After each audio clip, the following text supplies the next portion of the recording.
I want to talk about the rural lawyer gap a little bit more. We've talked about the problem from the lawyer's perspective. During my time with the Greater Wisconsin Initiative, there was this idea and I think effort to also frame the issue as an access to justice one as well.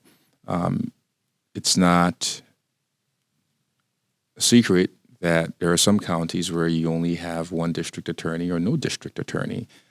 You have issues with not having defense counsel at all.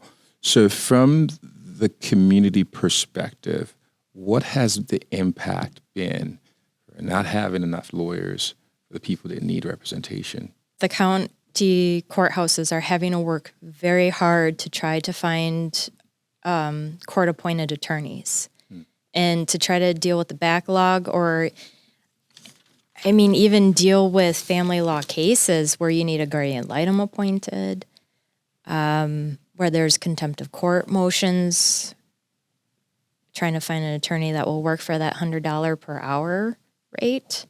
There's a lot of attorneys that could hang their shingle out on taking all of those appointments and just have a very small office and very little overhead. You can make a really good amount of money because it's just backlogged. You got me thinking now. Maybe I set up a satellite firm out there.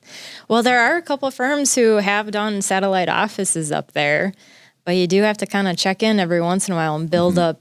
But if you're getting court appointments from the court, I guess you don't need to convince the people to come to you. Are there secondary impacts in the community for with just not having enough lawyers?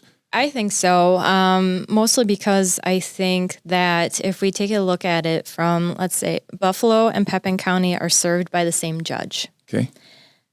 Trempealeau County has one judge. Jackson County has two judges now, but for a long time they were served by one judge. So there was a significant backlog in cases, and each judge is doing their best to keep cases moving forward. When you don't have attorneys, if you have a contested family law matter, and I keep coming back to family law matter because I get appointed a lot as a guardian ad litem. If you have a family law matter and you have a contested child placement matter, you need a guardian ad litem to make a recommendation. How are you going to get that if you don't have a lawyer? Or I get conflicted out. I was talking with a colleague of mine because I had actually told the courthouse I needed to take a break because I couldn't handle the volume that was coming in. I think I would get appointed to 5 or 6 new cases every time the court had a calendar. It was just too much. And they asked me, am I taking my hiatus off yet or not? And Attorney French looked at me and said, we can say no.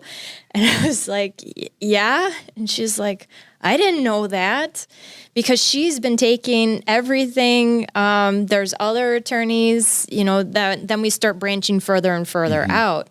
Then you start getting to Eau Claire and Holman and La Crosse, and you have to continue going further out.